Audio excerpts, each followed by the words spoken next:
Nah, sekarang yang menariknya, kita akan coba membuat skenario penggunaan technical OSINT ini ya. Target kita sama kayak di video sebelumnya, yaitu pelatih sepak bola favorit saya, yaitu Arsene Wenger. Ini bukan berarti untuk menjelekkan atau menjatuhkan beliau ya. Jadi sebelum kita mulai, saya tekankan sekali lagi, konten-konten di dalam video ini itu hanya untuk edukasi saja buat teman-teman di sini. Ya, jadi bukan untuk digunakan pada hal-hal yang negatif atau merugikan orang lain. Ingat ya, catat ya. Jadi jangan sampai merugikan orang lain. Oke? Sekarang kita mulai dari Google dulu ya. Kita mulai dari search engine Google. Kita ketikkan Arsene Wenger. Enter. Banyak banget ya. Hasilnya ada 4.700.000 hasil yang ditampilkan oleh search engine Google.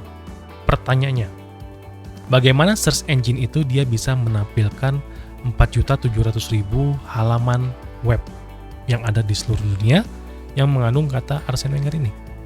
Nah, search engine ini dia ternyata menggunakan kode yang disebut dengan spider. Spider inilah yang akan melakukan crawling istilahnya. Jadi dia nge-crawl di setiap halaman web dan cache yang bisa di-search. Jadi dia nge-crawl di setiap halaman web dan cache yang bisa search engine itu akses. Jadi selama website kita itu diperbolehkan atau di-allow akses oleh search engine, maka search engine akan menggunakan kode ini, spider ini, untuk melakukan crawling terhadap website-website dan juga cache yang ada di seluruh dunia. Supaya halaman website kita bisa diindeks sama search engine, biasanya ada file yang namanya robots.txt. Di sini, file robot ini kita bisa tentuin nantinya apakah web kita boleh diindeks sama search engine atau enggak.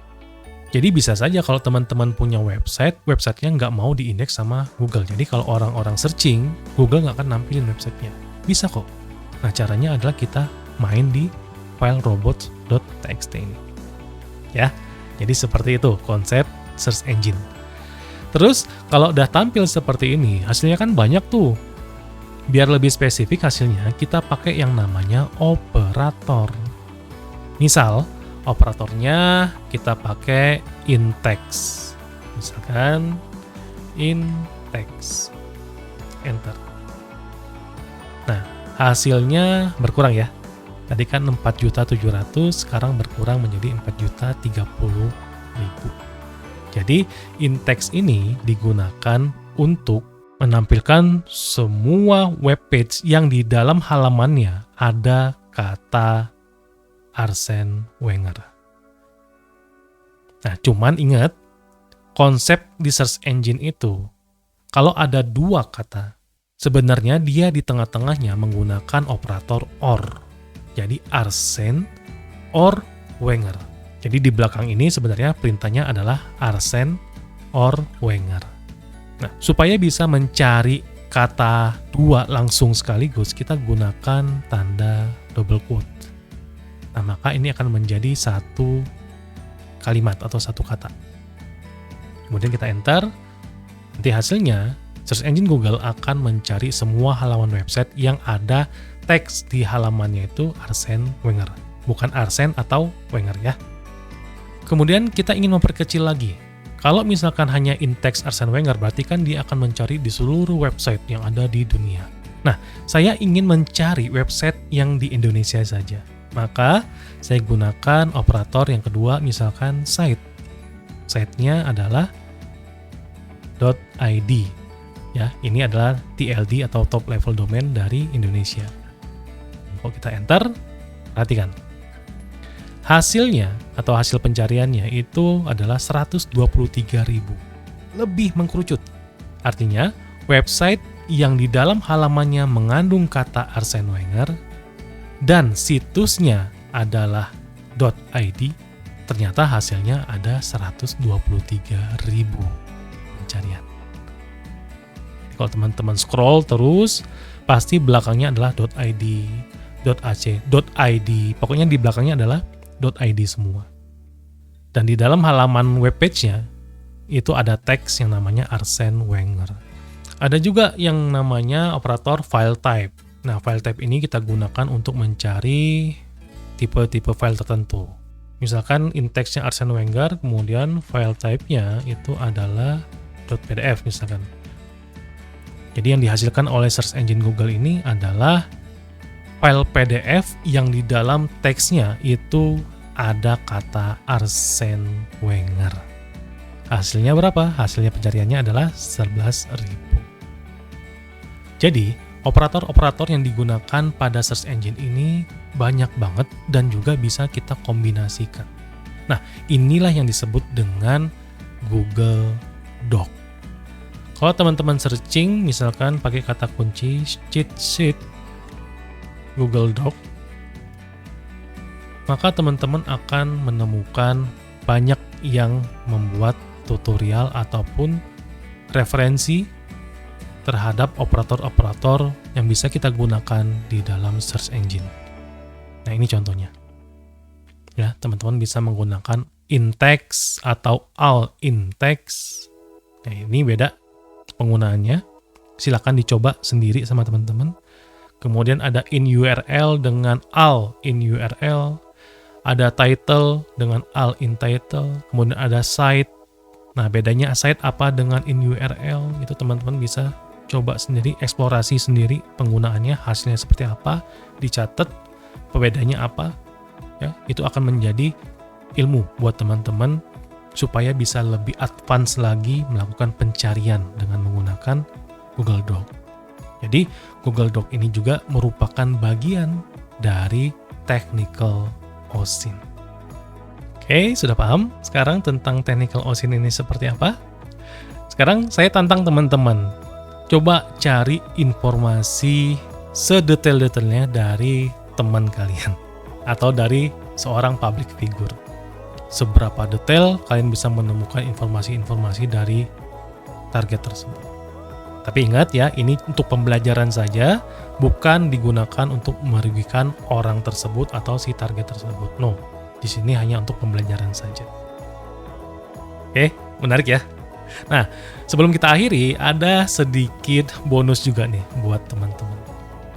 Yang pertama, kalau saya punya Google Doc seperti ini, site misalkan saya hanya ingin mencari .id saja, atau misalkan .go.id, kemudian saya ada operator yang kedua, in-text, misalkan password. Kemudian operator yang ketiga adalah file type.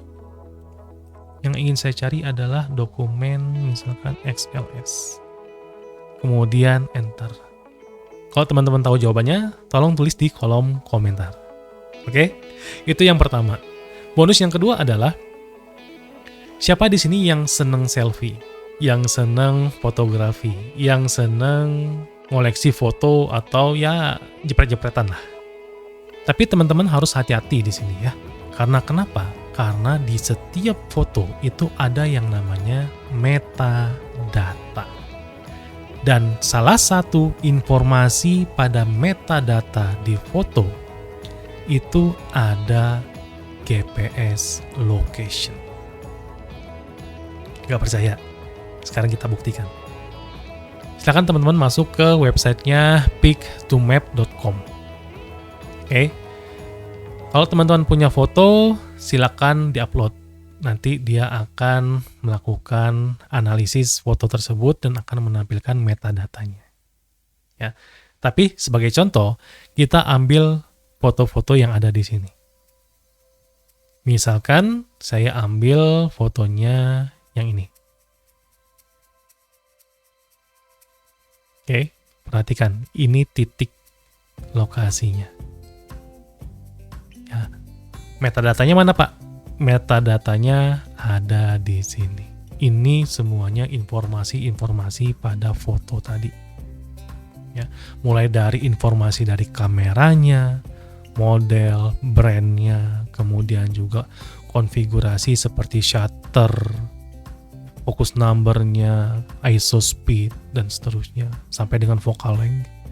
Terus file informationnya, kayak nama filenya apa, ukuran dari filenya berapa, kemudian resolusinya berapa megapiksel, waktu, tanggal, kapan foto ini diambil, jam berapa, waktu bagian mana, dan kemudian ada GPS information. Ya, jadi kalau teman-teman lagi selfie, lagi apa, kemudian ada orang yang mencari atau mendownload file tersebut di media sosial teman-teman, kemudian dianalisis menggunakan tools ini dan muncul misalkan GPS location-nya. Tinggal kita buka Google Map, kemudian kita paste di sini koordinatnya, hapus longitude-nya, dan enter. Dari Bandung dia akan diarahkan titiknya ke Inggris. Kalau kita zoom out, ya, dia berada di Inggris ya. Oke, nah itu bonusnya buat teman-teman. Nah, di luar ini masih banyak lagi teknik-teknik OSINT yang bisa teman-teman coba. Jadi silakan eksplorasi teknik OSINT ini sampai dengan teman-teman mengumpulkan informasi-informasi yang detail dan juga yang cukup untuk melakukan eksploitasi terhadap si target. Eksploitasi ini maksudnya untuk melakukan pengujian social engineering terhadap si target tadi. Nah, ini saja yang saya bisa jelaskan tentang technical OSINT. Sisanya saya serahkan teman-teman untuk eksplorasi lebih lanjut. Ya, terima kasih buat kalian semua yang sudah mendukung channel Dodi Ferdiansyah. Kita akan bertemu lagi di video series tentang social engineering berikutnya. Tetap sehat, keep secure. Assalamualaikum warahmatullahi wabarakatuh.